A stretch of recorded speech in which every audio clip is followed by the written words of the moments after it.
ಓಂ ಶಾಂತಿ. ತಾರೀಕು 14/8/2026 ಪ್ರಾತಃ ಮುರಳಿ.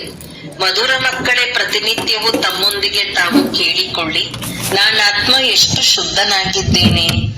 ಎಷ್ಟು ಶುದ್ಧ ಆಗಿರುವಿರೋ ಅಷ್ಟು ಖುಷಿ ಇರುವುದು, ಸೇವೆ ಮಾಡುವ ಉತ್ಸಾಹ ಬರುವುದು.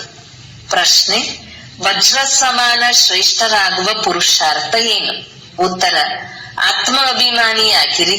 ಶರೀರದಲ್ಲಿ ಸ್ವಲ್ಪವೂ ಮೋಹವಿರಬಾರದು. ಚಿಂತೆಯಿಂದ ನಿಶ್ಚಿಂತರಾಗಿ ಒಬ್ಬ ತಂದೆಯ ನೆನಪಿನಲ್ಲಿರಿ. ಈ ಶ್ರೇಷ್ಠ ಪುರುಷಾರ್ಥವೇ ವಜ್ರ ಸಮಾನರನ್ನಾಗಿ ಮಾಡುವುದು. ಒಂದು ವೇಳೆ ದೇಹಾಭಿಮಾನವಿದ್ದರೆ ನಿಮ್ಮ ಸ್ಥಿತಿಯೇ ಹಸಿಯಾಗಿದೆ. ತಂದೆಯಿಂದ ದೂರವಿದ್ದೀರಿ ಎಂದರ್ಥ. ನೀವು ಈ ಶರೀರದ ಸಂಪಾಲನೆಯನ್ನು ಮಾಡಬೇಕು, ಏಕೆಂದರೆ ಈ ಶರೀರದಲ್ಲಿರುತ್ತಾ ಕರ್ಮಾತೀತ ಸ್ಥಿತಿಯನ್ನು ಹೊಂದಬೇಕು. ಗೀತೆ: ಮುಖವನ್ನು ನೋಡಿಕೋ ಪ್ರಾಣಿ. ಓಂ ಶಾಂತಿ. ತಂದೆಯು ಮಕ್ಕಳಿಗೆ ತಿಳಿಸುತ್ತಾರೆ, ಯಾರಿಗೆ ಯೋಗ ಬಲದಿಂದ ಪಾಪಗಳು ಕಳೆಯುತ್ತವೆಯೋ ಅವರಿಗೆ ಬಹಳ ಖುಷಿಯ ನಶೆ ಏರುತ್ತದೆ. ತಮ್ಮ ಸ್ಥಿತಿಯನ್ನು ತಾವೇ ತಿಳಿದುಕೊಳ್ಳಬಹುದಾಗಿದೆ. ಯಾವಾಗ ಸ್ಥಿತಿಯು ಚೆನ್ನಾಗಿರುವುದೋ ಆಗ ಸೇವೆ ಮಾಡುವ ಉಮಂಗ ಬರುತ್ತದೆ. ಎಷ್ಟೆಷ್ಟು ಶುದ್ಧವಾಗುತ್ತಾ ಹೋಗುತ್ತೀರೋ ಅಷ್ಟು ಅನ್ಯರನ್ನು ಶುದ್ಧ ಅಥವಾ ಯೋಗಿಗಳನ್ನಾಗಿ ಮಾಡುವ ಉಮಂಗ ಬರುತ್ತದೆ. ಏಕೆಂದರೆ ನೀವು ರಾಜಯೋಗಿಗಳು ಹಾಗೂ ರಾಜ ಋಷಿಗಳಾಗಿದ್ದೀರಿ. ಹಠಯೋಗಿ ಋಷಿಗಳು ತತ್ವವನ್ನು ಭಗವಂತನೆಂದು ತಿಳಿಯುತ್ತಾರೆ. ರಾಜಯೋಗಿ ಋಷಿಗಳು ಭಗವಂತನನ್ನು ತಂದೆಯೆಂದು ಒಪ್ಪುತ್ತೀರಿ.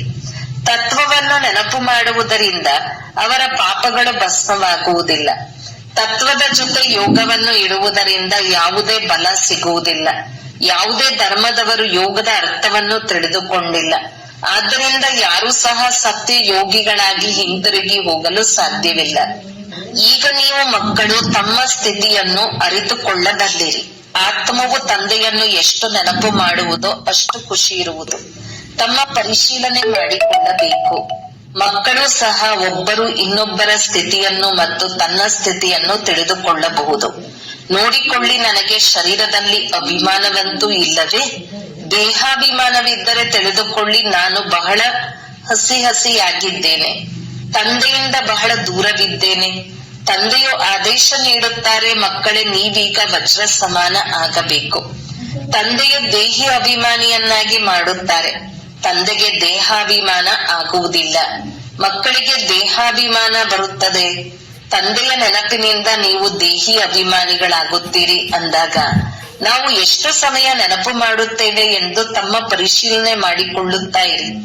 ಎಷ್ಟು ನೆನಪು ಮಾಡುತ್ತೀರೋ ಅಷ್ಟು ಅಪಾರ ಖುಷಿ ಇರುವುದು ಮತ್ತು ತಮ್ಮನ್ನು ಯೋಗ್ಯರನ್ನಾಗಿ ಮಾಡಿಕೊಳ್ಳುತ್ತೀರಿ. ಕೆಲವು ಮಕ್ಕಳು ಕರ್ಮಾತೀತ ಸ್ಥಿತಿಯನ್ನು ತಲುಪಿಬಿಟ್ಟಿದ್ದಾರೆ ಎಂದು ತಿಳಿದುಕೊಳ್ಳಬೇಡಿ. ಇಲ್ಲ, ಇನ್ನೂ ರೇಸ್ ನಡೆಯುತ್ತಿದೆ. ಯಾವಾಗ ಈ ಸ್ಪರ್ಧೆಯು ಮುಗಿಯುವುದೋ ಆಗ ಅಂತಿಮ ಫಲಿತಾಂಶ ಬರುವುದು, ಮತ್ತೆ ವಿನಾಶವಾಗುವುದು ಆರಂಭವಾಗುತ್ತದೆ. ಎಲ್ಲಿಯವರೆಗೆ ಕರ್ಮಾತೀತ ಸ್ಥಿತಿ ಆಗುವುದಿಲ್ಲವೋ ಅಲ್ಲಿಯವರೆಗೆ ಈ ರಿಹರ್ಸಲ್ ಆಗುತ್ತಾ ಇರುತ್ತದೆ. ಇದರಲ್ಲಿ ನಾವು ಯಾರ ಮೇಲೂ ದೋಷ ಹಾಕುವಂತಿಲ್ಲ.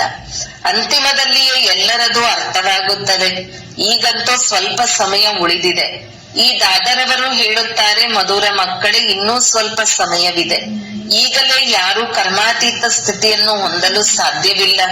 ಕಾಯಿಲೆ ಇತ್ಯಾದಿಗಳು ಬಂದರೂ ಸಹ ಇದಕ್ಕೆ ಕರ್ಮಭೋಗ ಎಂದು ಹೇಳಲಾಗುತ್ತದೆ. ಇದನ್ನು ಭೋಗಿಸುವುದು ಮತ್ಯಾರಿಗೂ ತಿಳಿಯುವುದಿಲ್ಲ. ಅದು ಒಳಗೆ ನೋವಾಗಿರುತ್ತದೆ. ಈಗಿನ್ನೂ ಯಾರದು ಏಕರಸ ಸ್ಥಿತಿ ಆಗಿಲ್ಲ. ಎಷ್ಟು ಪ್ರಯತ್ನ ಪಡುವರೋ ಅಷ್ಟು ವಿಕಲ್ಪಗಳು, ಬಿರುಗಾಳಿಗಳು ಸಹ ಬಹಳ ಬರುತ್ತವೆ. ಅಂದ ಮೇಲೆ ಮಕ್ಕಳಿಗೆ ಎಷ್ಟೊಂದು ಖುಷಿ ಇರಬೇಕು. ವಿಶ್ವದ ಮಾಲೀಕರಾಗುವುದು ಕಡಿಮೆ ಮಾತೇನು? ಮನುಷ್ಯರು ಸಾಹುಕಾರರಾಗಿದ್ದರೆ, ದೊಡ್ಡ ದೊಡ್ಡ ಬಂಗಲೆಗಳಿದ್ದರೆ ಖುಷಿ ಇರುತ್ತದೆ, ಏಕೆಂದರೆ ಹೆಚ್ಚು ಸುಖವಿರುತ್ತದೆ. ಈಗಲೂ ಸಹ ನೀವು ತಂದೆಯಿಂದ ಅಪಾರ ಸುಖವನ್ನು ಪಡೆದುಕೊಳ್ಳುತ್ತೀರಿ. ತಂದೆಯಿಂದ ನಾವು ರಾಜ್ಯವನ್ನು ಪಡೆಯುತ್ತೇವೆಂದು ನಿಮಗೆ ತಿಳಿದಿದೆ. ಧನದಲ್ಲಿ ಎಷ್ಟು ಖುಷಿ ಇರುತ್ತದೆಯೋ ಅಷ್ಟು ಶಾಂತಿಯಲ್ಲಿ ಇರುವುದಿಲ್ಲ. ಸನ್ಯಾಸಿಗಳು ಮನೆಯನ್ನು ಬಿಟ್ಟು ಹೋಗಿ ಕಾಡಿನಲ್ಲಿರುತ್ತಿದ್ದರು. ಎಂದೂ ತಮ್ಮ ಬಳಿ ಹಣವನ್ನು ಇಟ್ಟುಕೊಳ್ಳುತ್ತಿರಲಿಲ್ಲ. ಕೇವಲ ಆಹಾರವನ್ನು ತೆಗೆದುಕೊಳ್ಳುತ್ತಿದ್ದರು. ಈಗಂತೂ ಎಷ್ಟೊಂದು ಧನವಂತರಾಗಿ ಬಿಟ್ಟಿದ್ದಾರೆ. ಎಲ್ಲರಿಗೆ ಹಣದ ಚಿಂತೆ ಬಹಳಷ್ಟಿವೆ. ವಾಸ್ತವದಲ್ಲಿ ರಾಜರಿಗೆ ಪ್ರಜೆಗಳ ಚಿಂತೆ ಇರುತ್ತದೆ, ಆದ್ದರಿಂದ ಯುದ್ಧದ ಸಾಮಾನುಗಳನ್ನು ಇಟ್ಟುಕೊಳ್ಳುತ್ತಾರೆ. ಸತ್ಯುಗದಲ್ಲಂತೂ ಯುದ್ಧ ಮೊದಲಾದವುಗಳು ಮಾತಿರುವುದಿಲ್ಲ. ಈಗ ನೀವು ಮಕ್ಕಳಿಗೆ ಖುಷಿಯಾಗುತ್ತದೆ, ನಾವು ನಮ್ಮ ರಾಜ್ಯಕ್ಕೆ ಹೋಗುತ್ತೇವೆ, ಅಲ್ಲಿ ಯಾವುದೇ ಭಯದ ಮಾತು ಇರುವುದಿಲ್ಲ, ತೆರಿಗೆ ಮೊದಲಾದವುಗಳ ಮಾತು ಇರುವುದಿಲ್ಲ. ಈ ಶರೀರದ ಚಿಂತೆಯು ಇಲ್ಲಿಯೇ ಇರುತ್ತದೆ, ಆದ್ದರಿಂದಲೇ ಚಿಂತೆಯಿಂದ ಮುಕ್ತರನ್ನಾಗಿ ಮಾಡಿದರು ಎಂದು ಗಾಯನವಿದೆ. ನಿಮಗೆ ತಿಳಿದಿದೆ, ಚಿಂತೆಯಿಂದ ಮುಕ್ತರಾಗಲು ನಾವೀಗ ಇಷ್ಟೊಂದು ಪುರುಷಾರ್ಥ ಮಾಡುತ್ತೇವೆ. ನಂತರ 21 ಜನ್ಮಗಳಿಗಾಗಿ ಯಾವುದೇ ಚಿಂತೆ ಇರುವುದಿಲ್ಲ. ತಂದೆಯನ್ನು ನೆನಪು ಮಾಡುವುದರಿಂದ ನೀವು ಬಹಳ ಅಡೋಲರಾಗುತ್ತೀರಿ. ರಾಮಾಯಣದ ಕಥೆಯು ನಿಮ್ಮ ಮೇಲಿದೆ, ನೀವೇ ಮಹಾವೀರರಾಗುತ್ತೀರಿ. ನಮ್ಮನ್ನು ರಾವಣನು ಅಲುಗಾಡಿಸಲು ಸಾಧ್ಯವಿಲ್ಲವೆಂದು ಆತ್ಮವೇ ಹೇಳುತ್ತದೆ. ಆ ಸ್ಥಿತಿಯು ಅಂತಿಮದಲ್ಲಿ ಬರುವುದು. ಈಗಂತೂ ಯಾರು ಬೇಕಾದರೂ ಅಲುಗಾಡುತ್ತಾರೆ, ಚಿಂತೆ ಇರುತ್ತದೆ.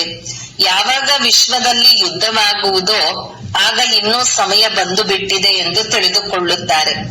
ತಂದೆಯನ್ನು ಎಷ್ಟು ನೆನಪು ಮಾಡುವ ಪುರುಷಾರ್ಥ ಮಾಡುತ್ತೀರೋ ಅಷ್ಟು ಲಾಭವಾಗುವುದು. ಪುರುಷಾರ್ಥ ಮಾಡಲು ಇದೇ ಸಮಯವಾಗಿದೆ. ಇನ್ನು ಸ್ವಲ್ಪ ಕಳೆದರೆ ವಿನಾಶದ ಸದ್ದುಗದ್ದಲ ಇರುವುದು. ಈಗಂತೂ ಶರೀರದಲ್ಲಿಯೂ ಮೋಹ ಇರುತ್ತದೆಯಲ್ಲವೇ. ಸ್ವಯಂ ತಂದೆಯೇ ಹೇಳುತ್ತಾರೆ, ಶರೀರವನ್ನು ಸಂಭಾಲನೆ ಮಾಡಿ, ಇದು ಅಂತಿಮ ಶರೀರವಾಗಿದೆ. ಇದರಲ್ಲಿಯೇ ಪುರುಷಾರ್ಥ ಮಾಡಿ ಕರ್ಮಾತೀತ ಸ್ಥಿತಿಯನ್ನು ಹೊಂದಬೇಕು. ಜೀವಿಸಿರುತ್ತೀರಿ, ತಂದೆಯನ್ನು ನೆನಪು ಮಾಡುತ್ತಾ ಇರುತ್ತೀರಿ. ತಂದೆಯು ತಿಳಿಸುತ್ತಾರೆ, ಮಕ್ಕಳೇ ಸದಾ ಅಮರರಾಗಿರಿ. ಎಷ್ಟು ಜೀವಿಸುತ್ತೀರೋ ಅಷ್ಟು ತಂದೆಯನ್ನು ನೆನಪು ಮಾಡಿ ಶ್ರೇಷ್ಠ ಆಸ್ತಿಯನ್ನು ಪಡೆಯುತ್ತೀರಿ. ಈಗ ನಿಮ್ಮದು ಸಂಪಾದನೆಯಾಗುತ್ತಾ ಇರುತ್ತದೆ. ಶರೀರವನ್ನು ನಿರೋಗಿ ಸ್ವಾಸ್ಥ್ಯವಾಗಿಟ್ಟುಕೊಳ್ಳಿ. ಇದರಲ್ಲಿ ಆಲಸ್ಯ ಮಾಡಬಾರದು. ಆಹಾರ ಪಾನೀಯಗಳ ಬಗ್ಗೆ ಗಮನವನ್ನು ಇಟ್ಟಿದ್ದೇ ಆದರೆ ಏನೂ ಆಗುವುದಿಲ್ಲ. ಏಕರಸವಾಗಿ ನಡೆಯುವುದರಿಂದ ಶರೀರವು ಆರೋಗ್ಯವಂತವಾಗಿರುವುದು. ಇದು ಅಮೂಲ್ಯ ಶರೀರವಾಗಿದೆ. ಇದರಲ್ಲಿಯೇ ಪುರುಷಾರ್ಥ ಮಾಡಿ ದೇವಿ ದೇವತೆಗಳಾಗುತ್ತೀರಿ ಅಂದ ಮೇಲೆ ಬಲಿಹಾರಿಯು ಈ ಸಮಯದ್ದಾಗಿದೆ. ಆದ್ದರಿಂದ ಖುಷಿ ಇರಲಿ. ಎಷ್ಟು ತಂದೆ ಮತ್ತು ಆಸ್ತಿಯನ್ನು ನೆನಪು ಮಾಡುತ್ತೀರೋ ಅಷ್ಟು ನಾರಾಯಣಿ ನಶೆ ಏರುವುದು. ತಂದೆಯ ನೆನಪಿನಿಂದಲೇ ನೀವು ಶ್ರೇಷ್ಠಾತಿ ಶ್ರೇಷ್ಠ ಪದವಿಯನ್ನು ಪಡೆಯುತ್ತೀರಿ. ನೋಡಿಕೊಳ್ಳಿ, ನಾವು ಎಷ್ಟು ಖುಷಿಯಲ್ಲಿ, ಎಷ್ಟು ನಶೆಯಲ್ಲಿರುತ್ತೇವೆ. ಬಡವರಿಗಂತೂ ಇನ್ನೂ ಖುಷಿ ಇರಬೇಕು. ಸಾಹುಕಾರರಿಗಾದರೆ ಧನದ ಚಿಂತೆ ಇರುತ್ತದೆ. ನಿಮ್ಮಲ್ಲಿ ಕುಮಾರಿಯರಿಗಂತೂ ಯಾವುದೇ ಚಿಂತೆ ಇರುವುದಿಲ್ಲ. ಯಾರ ಮಿತ್ರ ಸಂಬಂಧಿಗಳಾದರೂ ಬಡವರಾಗಿದ್ದರೆ ಅವರ ಸಂಭಾಲನೆ ಮಾಡಬೇಕಾಗುತ್ತದೆ. ಅವರನ್ನು ಜಾಗೃತಗೊಳಿಸುತ್ತಾ ಇರಬೇಕಾಗುತ್ತದೆ. ಒಂದು ವೇಳೆ ಜಾಗೃತರಾಗದಿದ್ದರೆ ಮತ್ತೆ ಎಲ್ಲಿಯವರೆಗೂ ಸಹಯೋಗ ನೀಡುತ್ತಾ ಇರುತ್ತೀರಿ? ತಂದೆಯು ಹೇಳುತ್ತಾರಲ್ಲವೇ, ನೀವು ಸೇವಾದಾರಿಯಾಗಿ ಮತ್ತು ನಿಮ್ಮ ಸ್ತ್ರೀಯನ್ನು ಆತ್ಮಿಕ ಸೇವೆಯಲ್ಲಿ ತೊಡಗಿಸಿರಿ. ನೀವು ತಂದೆಯ ಸಹಯೋಗಿಗಳಾಗಿದ್ದೀರಿ. ಸಹಯೋಗವಂತೂ ಎಲ್ಲರಿಗೂ ಬೇಕಲ್ಲವೇ? ತಂದೆಯೊಬ್ಬರೇ ಏನು ಮಾಡುವರು? ಎಷ್ಟು ಮಂದಿಗೆ ಮಂತ್ರ ಕೊಡುವರು? ಆದ್ದರಿಂದ ನಾನು ನಿಮಗೆ ತಿಳಿಸುತ್ತೇನೆ, ನೀವು ಮತ್ತೆ ಅನ್ಯರಿಗೆ ತಿಳಿಸಬೇಕು, ಕಸಿ ಮಾಡಬೇಕಾಗಿದೆ. ಮಕ್ಕಳಿಗೆ ಹೇಳುತ್ತಾ ಇರುತ್ತಾರೆ, ಎಷ್ಟು ಸಾಧ್ಯವೋ ಸಹಯೋಗಿಗಳಾಗಿರಿ, ಮಂತ್ರವನ್ನು ಕೊಡುತ್ತಾ ಹೋಗಿರಿ. ನಿಮ್ಮ ಶಾಸ್ತ್ರಗಳಲ್ಲಿಯೂ ಇದೆ. ಎಲ್ಲರಿಗೂ ಸಂದೇಶ ನೀಡಿದ್ದರು.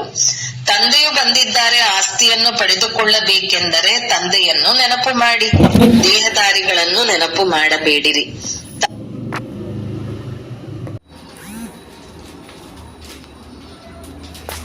ಆತ್ಮ ಎಂದು ತಿಳಿದು ತಂದೆಯನ್ನು ನೆನಪು ಮಾಡಿದರೆ ನಿಮ್ಮ ವಿಕರ್ಮಗಳು ವಿನಾಶವಾಗುವುದು ಮತ್ತು ಆಸ್ತಿಯೂ ಸಿಗುವುದು. ಗೀತೆಯನ್ನಂತೂ ಬಹಳ ಕೇಳುತ್ತಾರೆ, ಅನ್ಯರಿಗೆ ಹೇಳುತ್ತಾರೆ. ಅದರಲ್ಲಿ ಪ್ರಸಿದ್ಧವಾದ ಶಬ್ದವಿದೆ, ಮನ್ಮನಾಭವ. ತಂದೆಯನ್ನು ನೆನಪು ಮಾಡಿದರೆ ಮುಕ್ತಿಯನ್ನು ಪಡೆಯುತ್ತೀರಿ. ಸನ್ಯಾಸಿಗಳು ಸಹ ಇದನ್ನು ಇಚ್ಛಿಸುತ್ತಾರೆ.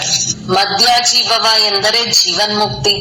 ನೀವು ತಂದೆಯ ಮಕ್ಕಳಾಗುತ್ತೀರೆಂದರೆ ತಂದೆಯು ಹೇಳುತ್ತಾರೆ, ಮಕ್ಕಳೇ, ನೀವಾತ್ಮರು ಪತೀತರಾಗಿದ್ದೀರಿ. ಪತೀತರು ನಡೆಯಲು ಸಾಧ್ಯವಿಲ್ಲ. ಇವು ತಿಳಿದುಕೊಳ್ಳುವ ಮಾತುಗಳಾಗಿವೆ. ನೀವು ಭಾರತವಾಸಿಗಳು ಸತೋಪ್ರಧಾನರಾಗಿದ್ದೀರಿ, ನಂತರ ತಮೋಪ್ರಧಾನರಾದಿರಿ. ಈಗ ಪುನಃ ಸತೋಪ್ರಧಾನ ಆಗಬೇಕು. ಆದ್ದರಿಂದ ತಂದೆಯು ತಿಳಿಸುತ್ತಾರೆ, ಪುರುಷಾರ್ಥ ಮಾಡಿರಿ, ಆಗ ಶ್ರೇಷ್ಠ ಪದವಿಯು ಸಿಗುವುದು. ಭಕ್ತಿಯನ್ನಂತೂ ಜನ್ಮ ಜನ್ಮಾಂತರದಿಂದ ಮಾಡುತ್ತಾ ಬಂದಿದ್ದೀರಿ. ನಿಮಗೆ ತಿಳಿದಿದೆ, ಮೊಟ್ಟ ಮೊದಲು ಅವ್ಯಭಿಚಾರಿ ಭಕ್ತಿಯು ಆರಂಭವಾಯಿತು. ಈಗ ಎಷ್ಟೊಂದು ವ್ಯಭಿಚಾರಿ ಭಕ್ತಿ ಇದೆ. ಶರೀರಗಳಿಗೂ ಪೂಜೆ ಮಾಡುತ್ತಾರೆ, ಅದು ಭೂತ ಪೂಜೆಯಾಗಿದೆ. ದೇವತೆಗಳಾದರೂ ಪವಿತ್ರರಾಗಿದ್ದಾರೆ, ಆದರೆ ಈ ಸಮಯದಲ್ಲಿ ಎಲ್ಲರೂ ತಮೋಪ್ರಧಾನರಾಗಿದ್ದಾರೆ. ಆದ್ದರಿಂದ ಪೂಜೆಯೂ ಸಹ ತಮೋಪ್ರಧಾನವಾಗುತ್ತಾ ಹೋಗುತ್ತದೆ. ಈಗ ತಂದೆಯನ್ನು ನೆನಪು ಮಾಡಬೇಕು. ಭಕ್ತಿಯ ಶಬ್ದವನ್ನು ಏನೂ ಹೇಳಬಾರದು. ಹಾಯ್ ರಾಮ್, ಇದು ಸಹ ಭಕ್ತಿಯ ಶಬ್ದವಾಗಿದೆ. ಇಲ್ಲಿ ಈ ರೀತಿ ಕೂಗುವಂತಿಲ್ಲ, ಏನನ್ನು ಉಚ್ಚಾರಣೆ ಮಾಡುವ ಮಾತಿಲ್ಲ. ಓಂ ಶಾಂತಿ ಎಂದು ಸಹ ಪದೇ ಪದೇ ಹೇಳುವ ಅವಶ್ಯಕತೆ ಇಲ್ಲ. ಶಾಂತಿ ಎಂದರೆ ನಾನು ಆತ್ಮ ಶಾಂತ ಸ್ವರೂಪವಾಗಿದ್ದೇನೆ, ಹಾಗೆಯೇ ಇದ್ದೇನೆ, ಇದರಲ್ಲಿ ಹೇಳುವ ಮಾತಿಲ್ಲ. ಅನ್ಯ ಮನುಷ್ಯರು ಸಹ ಕೆಲವರು ಓಂ ಶಾಂತಿ ಎಂದು ಹೇಳುತ್ತಾರೆ, ಆದರೆ ಅದರ ಅರ್ಥವನ್ನು ತಿಳಿದುಕೊಂಡಿಲ್ಲ. ಅವರಂತೂ ಓಂ ಎಂಬುವುದಕ್ಕೆ ದೊಡ್ಡ ದೊಡ್ಡ ಮಹಿಮೆ ಮಾಡುತ್ತಾರೆ. ನೀವಂತೂ ಅರ್ಥವನ್ನು ತಿಳಿದುಕೊಂಡಿದ್ದೀರಿ. ಅರ್ಥವನ್ನು ತಿಳಿಯದೆ ಓಂ ಶಾಂತಿ ಎಂದು ಹೇಳುವುದು ಸಹ ವ್ಯರ್ಥವಾಗಿದೆ. ಒಬ್ಬರು ಇನ್ನೊಬ್ಬರೊಂದಿಗೆ ಈ ರೀತಿ ಕೇಳಬಹುದು, ಶಿವ ತಂದೆಯ ನೆನಪಿನಲ್ಲಿದ್ದೀರಾ? ಹೇಗೆ ನಾನು ಸಹ ಮಕ್ಕಳೊಂದಿಗೆ ಕೇಳುತ್ತೇನೆ, ಮಕ್ಕಳೇ ಯಾರ ಶೃಂಗಾರ ಮಾಡುತ್ತೀರಿ? ಶಿವ ತಂದೆಯ ರಥದ ಶೃಂಗಾರ ಮಾಡುತ್ತಿದ್ದೇನೆಂದು ಹೇಳುತ್ತಾರೆ. ಇದು ಶಿವ ತಂದೆಯ ರಥ ಅಲ್ಲವೇ? ಹೇಗೆ ಹುಸೇನನ ರಥವಿರುತ್ತದೆ ಅಲ್ಲವೇ? ಕುದುರೆಯ ಶೃಂಗಾರ ಮಾಡುತ್ತಾರೆ, ಕುದುರೆಯ ಅರ್ಥವನ್ನು ತಿಳಿದುಕೊಂಡಿಲ್ಲ. ಧರ್ಮ ಸ್ಥಾಪನೆ ಮಾಡಲು ಯಾವ ಆತ್ಮರು ಬರುತ್ತಾರೆಯೋ ಅವರು ಬಹಳ ಪವಿತ್ರವಾಗಿರುತ್ತಾರೆ. ಹಳೆಯ ಪತೀತ ಆತ್ಮವು ಧರ್ಮ ಸ್ಥಾಪನೆ ಮಾಡಲು ಸಾಧ್ಯವಿಲ್ಲ. ನೀವು ಧರ್ಮ ಸ್ಥಾಪನೆ ಮಾಡುವುದಿಲ್ಲ, ಶಿವ ತಂದೆಯು ನಿಮ್ಮ ಮೂಲಕ ಮಾಡುತ್ತಾರೆ. ನಿಮ್ಮನ್ನು ಪವಿತ್ರರನ್ನಾಗಿ ಮಾಡುತ್ತಾರೆ. ಈ ಮನುಷ್ಯರು ಭಕ್ತಿ ಮಾರ್ಗದಲ್ಲಿ ಬಹಳ ಶೃಂಗಾರ ಇತ್ಯಾದಿ ಮಾಡುತ್ತಾರೆ. ಇಲ್ಲಿ ಶೃಂಗಾರವನ್ನು ಇಷ್ಟಪಡುವುದಿಲ್ಲ. ತಂದೆಯು ಎಷ್ಟು ನಿರಹಂಕಾರಿಯಾಗಿದ್ದಾರೆ. ಸ್ವಯಂ ಹೇಳುತ್ತಾರೆ, ನಾನು ಬಹಳ ಜನ್ಮಗಳ ಅಂತ್ಯದಲ್ಲಿ ಬರುತ್ತೇನೆ. ಮೊದಲು ಸತ್ಯಯುಗದಲ್ಲಿ ಶ್ರೀನಾರಾಯಣ ಇರುವರು. ಈ ಲಕ್ಷ್ಮಿಗಿಂತ ಮೊದಲು ಶ್ರೀನಾರಾಯಣನು ಬರುವರು. ಅವರಂತೂ ದೊಡ್ಡವರು ಇರಬೇಕಲ್ಲವೇ? ಆದ್ದರಿಂದ ಕೃಷ್ಣನ ಹೆಸರಿನ ಗಾಯನವಿದೆ. ನಾರಾಯಣನಿಗಿಂತಲೂ ಹೆಚ್ಚಿನದಾಗಿ ಕೃಷ್ಣನ ಮಹಿಮೆ ಮಾಡುತ್ತಾರೆ. ಕೃಷ್ಣನಿಗೆ ಜನ್ಮಾಷ್ಟಮಿಯನ್ನು ಆಚರಿಸುತ್ತಾರೆ. ನಾರಾಯಣನ ಜನ್ಮದಿನವನ್ನು ಆಚರಿಸುವುದಿಲ್ಲ. ಕೃಷ್ಣನೇ ನಾರಾಯಣ ಎಂಬುದನ್ನು ಯಾರೂ ತಿಳಿದುಕೊಂಡಿಲ್ಲ. ಬಾಲ್ಯದ ಹೆಸರೇ ನಡೆದು ಬರುತ್ತದೆ ಅಲ್ಲವೇ? ಇಂತಹವರು ಜನ್ಮ ಪಡೆದರು ಎಂದರೆ ಅವರ ಜನ್ಮದಿನವನ್ನು ಆಚರಿಸುತ್ತಾರೆ. ಆದ್ದರಿಂದ ಕೃಷ್ಣನ ಜನ್ಮದಿನವನ್ನು ಆಚರಿಸುತ್ತಾರೆ. ನಾರಾಯಣನ ಬಗ್ಗೆ ಯಾರಿಗೂ ತಿಳಿದಿಲ್ಲ. ಮೊಟ್ಟ ಮೊದಲು ಶಿವ ಜಯಂತಿ ಆಗುತ್ತದೆ, ನಂತರ ಕೃಷ್ಣ ಜಯಂತಿ, ಆನಂತರ ರಾಮನ ಜಯಂತಿ. ಶಿವನ ಜೊತೆ ಗೀತಾ ಜಯಂತಿಯೂ ಆಗುತ್ತದೆ. ಶಿವ ತಂದೆಯು ಬರುವುದೇ ಬಹಳ ಜನ್ಮಗಳ ಅಂತಿಮದಲ್ಲಿ. ವೃದ್ಧ ಅನುಭವಿ ರಥದಲ್ಲಿಯೇ ಬರುತ್ತಾರೆ. ಎಷ್ಟು ಚೆನ್ನಾಗಿ ತಿಳಿಸಲಾಗಿದೆ, ಆದರೂ ಸಹ ಯಾರ ಬುದ್ಧಿಯಲ್ಲಿಯೂ ಬರುವುದಿಲ್ಲ. ತಂದೆಯು ತಿಳಿಸುತ್ತಾರೆ, ಈ ಜ್ಞಾನ ಪ್ರಾಯಲೋಪವಾಗಿ ಬಿಡುತ್ತದೆ. ನಾನು ಬಂದು ತಿಳಿಸಿದಾಗ ನೀವು ಸಹ ಅನ್ಯರಿಗೆ ತಿಳಿಸಬಲ್ಲಿರಿ. ಈಗ ನೀವು ಮಕ್ಕಳು ತಿಳಿದುಕೊಂಡಿದ್ದೀರಿ, ಭವಿಷ್ಯದಲ್ಲಿ ನಾವೇ ಈ ದೇವಿ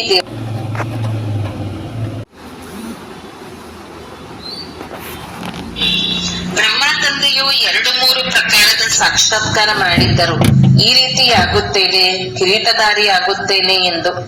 2-4 ರಾಜ್ಯಭಾರದ ಜನ್ಮಗಳ ಸಾಕ್ಷಾತ್ಕಾರವನ್ನು ಸಹ ಮಾಡಿದರು. ಈಗ ನೀವು ತಿಳಿದುಕೊಳ್ಳುತ್ತೀರಿ, ಈ ಮಾತುಗಳನ್ನು ಪ್ರಪಂಚದಲ್ಲಿ ಮತ್ಯಾರೂ ತಿಳಿದುಕೊಳ್ಳುವುದಿಲ್ಲ. ಇಷ್ಟನ್ನು ತಿಳಿದುಕೊಳ್ಳುತ್ತಾರೆ, ಒಳ್ಳೆಯ ಕರ್ಮ ಮಾಡಿದರೆ ಒಳ್ಳೆಯ ಜನ್ಮ ಸಿಗುವುದೆಂದು. ನೀವೀಗ ಭವಿಷ್ಯಕ್ಕಾಗಿ ನರನಿಂದ ನಾರಾಯಣನಾಗುವ ಪುರುಷಾರ್ಥ ಮಾಡುತ್ತಿದ್ದೀರಿ. ನಾವೇ ಈ ಪದವಿಯನ್ನು ಪಡೆಯುತ್ತೇವೆಂದು ನಿಮಗೆ ತಿಳಿದಿದೆ. ಯಾರು ಕರ್ಮಾತೀತ ಸ್ಥಿತಿಯನ್ನು ಪಡೆಯುವ ಪುರುಷಾರ್ಥ ಮಾಡುತ್ತಾ ಇರುವರೋ ಅವರಿಗೆ ಹೆಚ್ಚು ಖುಷಿ ಇರುವುದು. ಬಾಬಾ ನಾವಂತೂ ಮಮ್ಮ ಬಾಬಾರವರನ್ನು ಅನುಸರಿಸುತ್ತೇವೆಂದು ಹೇಳುತ್ತಾರೆ. ಆಗಲೇ ಸಿಂಹಾಸನದ ಮೇಲೆ ಕುಳಿತುಕೊಳ್ಳಲು ಸಾಧ್ಯ. ನಾವು ಎಷ್ಟು ಸರ್ವಿಸ್ ಮಾಡುತ್ತೇವೆ ಮತ್ತು ಎಷ್ಟು ಖುಷಿಯಲ್ಲಿರುತ್ತೇವೆ ಎಂಬ ತಿಳುವಳಿಕೆಯೂ ಇರಬೇಕು. ಸ್ವಯಂ ಖುಷಿಯಲ್ಲಿದ್ದಾಗಲೇ ಅನ್ಯರನ್ನು ಖುಷಿಯಲ್ಲಿ ತರುತ್ತೀರಿ. ಒಳಗೆ ಯಾವುದೇ ಕೆಟ್ಟ ಗುಣಗಳಿದ್ದರೆ, ಕೊರತೆಗಳಿದ್ದರೆ ಮನಸ್ಸು ತಿನ್ನುತ್ತಾ ಇರುತ್ತದೆ. ಕೆಲವರು ಬಂದು ಹೇಳುತ್ತಾರೆ, ಬಾಬಾ ನಮ್ಮಲ್ಲಿ ಕ್ರೋಧವಿದೆ, ನಮ್ಮಲ್ಲಿ ಈ ಭೂತವಿದೆ. ಇದು ಚಿಂತೆಯ ಮಾತು ಆಯಿತಲ್ಲವೇ? ಭೂತಗಳಿರಲು ಬಿಡಬಾರದು. ಕ್ರೋಧವನ್ನೇಕೆ ಮಾಡುವುದು? ಪ್ರೀತಿಯಿಂದ ತಿಳಿಸಲಾಗುತ್ತದೆ, ತಂದೆಯು ಯಾರ ಮೇಲಾದರೂ ಕ್ರೋಧ ಮಾಡುತ್ತಾರೆಯೇ? ಶಿವ ತಂದೆಯ ಮಹಿಮೆ ಇದೆ ಅಲ್ಲವೇ? ಬಹಳ ಸುಳ್ಳು ಮಹಿಮೆಯನ್ನು ಮಾಡುತ್ತಾರೆ.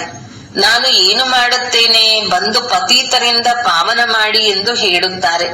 ಹೇಗೆ ವೈದ್ಯರಿಗೆ ನಿಮ್ಮ ಕಾಯಿಲೆಯನ್ನು ದೂರ ಮಾಡಿ ಎಂದು ಹೇಳುತ್ತಾರೆ, ಅವರು ಔಷಧಿ ನೀಡಿ ಇಂಜೆಕ್ಷನ್ ಕೊಡುತ್ತಾರೆ. ಅದಂತೂ ಅವರ ಕೆಲಸವಾಗಿದೆ. ಅದೇನು ದೊಡ್ಡ ಮಾತು. ಓದುವುದೇ ಸರ್ವೀಸಿಗಾಗಿ. ಹೆಚ್ಚು ಓದಿದರೆ ಹೆಚ್ಚು ಸಂಪಾದನೆ ಮಾಡಿಕೊಳ್ಳುತ್ತಾರೆ. ತಂದೆಯಂತೂ ಯಾವುದೇ ಸಂಪಾದನೆ ಮಾಡಬೇಕಾಗಿಲ್ಲ. ಅವರು ಕೇವಲ ಸಂಪಾದನೆ ಮಾಡಿಸಬೇಕಾಗಿದೆ. ತಂದೆಯು ಹೇಳುತ್ತಾರೆ, ಮಕ್ಕಳೇ, ನೀವು ನನಗೆ ಅವಿನಾಶಿ ಸರ್ಜನ್ ಎಂದು ಹೇಳುತ್ತೀರಿ. ಇದು ನನಗೆ ಹೆಚ್ಚು ಮಹಿಮೆ ಮಾಡಿದ್ದೀರಿ. ಪತಿತ ಪಾವನನಿಗೆ ಸರ್ಜನ್ ಎಂದು ಹೇಳಲಾಗುವುದಿಲ್ಲ. ಇದು ಕೇವಲ ಮಹಿಮೆಯಾಗಿದೆ. ತಂದೆಯಂತೂ ಇಷ್ಟನ್ನೇ ಹೇಳುತ್ತಾರೆ, ನನ್ನನ್ನು ನೆನಪು ಮಾಡಿದರೆ ನಿಮ್ಮ ವಿಕರ್ಮಗಳು ವಿನಾಶವಾಗುತ್ತದೆ. ನನ್ನೊಬ್ಬನನ್ನೇ ನೆನಪು ಮಾಡಿರಿ. ಎಷ್ಟು ನೆನಪು ಮಾಡುತ್ತೀರೋ ಅಷ್ಟು ಶ್ರೇಷ್ಠ ಪದವಿಯನ್ನು ಪಡೆಯುತ್ತೀರಿ ಎಂದು ತಿಳಿಸುವುದೇ ನನ್ನ ಪಾತ್ರವಾಗಿದೆ. ಇದು ರಾಜಯೋಗದ ಜ್ಞಾನವಾಗಿದೆ. ಯಾರು ಗೀತೆಯನ್ನು ಓದಿದ್ದಾರೆಯೋ ಅವರಿಗೆ ತಿಳಿಸುವುದು ಸಹಜವಾಗುತ್ತದೆ. ನೀವು ಪೂಜ್ಯ ರಾಜಾದಿರಾಜರಾಗುತ್ತೀರಿ, ನಂತರ ಪೂಜಾರಿಗಳಾಗುತ್ತೀರಿ. ನೀವು ಪರಿಶ್ರಮ ಪಡಬೇಕಾಗಿದೆ. ವಿಶ್ವವನ್ನೇ ನೀವು ಪವಿತ್ರವನ್ನಾಗಿ ಮಾಡುತ್ತೀರಿ. ಇದು ಎಷ್ಟು ದೊಡ್ಡ ಪದವಿಯಾಗಿದೆ. ಕಲಿಯುಗಿ ಪರ್ವತವನ್ನು ಪರಿವರ್ತಿಸುವುದರಲ್ಲಿ ನೀವೆಲ್ಲರೂ ಕಿರುಬೆರಳಿನ ಸಹಯೋಗ ನೀಡುತ್ತೀರಿ. ಬಾಕಿ ಸ್ಥೂಲವಾಗಿ ಪರ್ವತದ ಯಾವುದೇ ಮಾತಿಲ್ಲ. ಈಗ ನಿಮಗೆ ತಿಳಿದಿದೆ, ಹೊಸ ಪ್ರಪಂಚವು ಬರಲಿದೆ. ಆದ್ದರಿಂದ ರಾಜಯೋಗವನ್ನು ಅವಶ್ಯಕವಾಗಿ ಕಲಿಯಬೇಕು. ತಂದೆಯೇ ಬಂದು ಕಲಿಸುತ್ತಾರೆ. ಈಗ ಸತೋಪ್ರಧಾನರಾಗಬೇಕು. ಯಾರು ಕಲ್ಪದ ಹಿಂದೆ ಆಗಿದ್ದರೋ ಅವರಿಗೆ ತಿಳಿಸಿದ ಕೂಡಲೇ ನಾಟುವುದು. ಈ ಮಾತು ಸರಿಯಾಗಿದೆ ಎಂದು ತಿಳಿದುಕೊಳ್ಳುತ್ತಾರೆ. ತಂದೆಯು ಅವಶ್ಯಕವಾಗಿ ಮನ್ಮನಾಭವ ಎಂದು ಹೇಳಿದ್ದರು. ಅದು ಸಂಸ್ಕೃತ ಶಬ್ದವಾಗಿದೆ.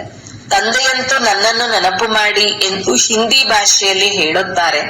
ನೀವೀಗ ತಿಳಿದುಕೊಂಡಿದ್ದೀರಿ, ನಾವು ಎಷ್ಟು ಶ್ರೇಷ್ಠ ಧರ್ಮ ಶ್ರೇಷ್ಠ ಕರ್ಮದವರಾಗಿದ್ದೀವಿ. ಆದ್ದರಿಂದಲೇ 16 ಕಲಾ ಸಂಪೂರ್ಣ ಎಂದು ಗಾಯನವಿದೆ. ಪುನಃ ಆ ರೀತಿ ಆಗಬೇಕು. ತಮ್ಮನ್ನು ನೋಡಿಕೊಳ್ಳಿ. ನಾವು ಎಷ್ಟು ಸತೋಪ್ರಧಾನರಾಗಿದ್ದೇವೆ, ಪಾವನರಾಗಿದ್ದೇವೆ. ಎಷ್ಟು ನರಕವಾಸಿಗಳನ್ನು ಸ್ವರ್ಗವಾಸಿಗಳನ್ನಾಗಿ ಮಾಡುವ ಸೇವೆ ಮಾಡುತ್ತೇವೆ. ಒಳ್ಳೆಯದು. ಮಧುರಾತಿ ಮಧುರ ಅಗಲಿ ಹೋಗಿ ಮರಳಿ ಸಿಕ್ಕಿರುವ ಮಕ್ಕಳ ಪ್ರತಿ ಮಾತಾ ಪಿತಾ ಬಾಬ್ದಾದರವರ ನೆನಪು, ಪ್ರೀತಿ ಹಾಗೂ ಸುಪ್ರಭಾತ. ಆತ್ಮೀಯ ಮಕ್ಕಳಿಗೆ ಆತ್ಮೀಯ ತಂದೆಯ ನಮಸ್ತೆ.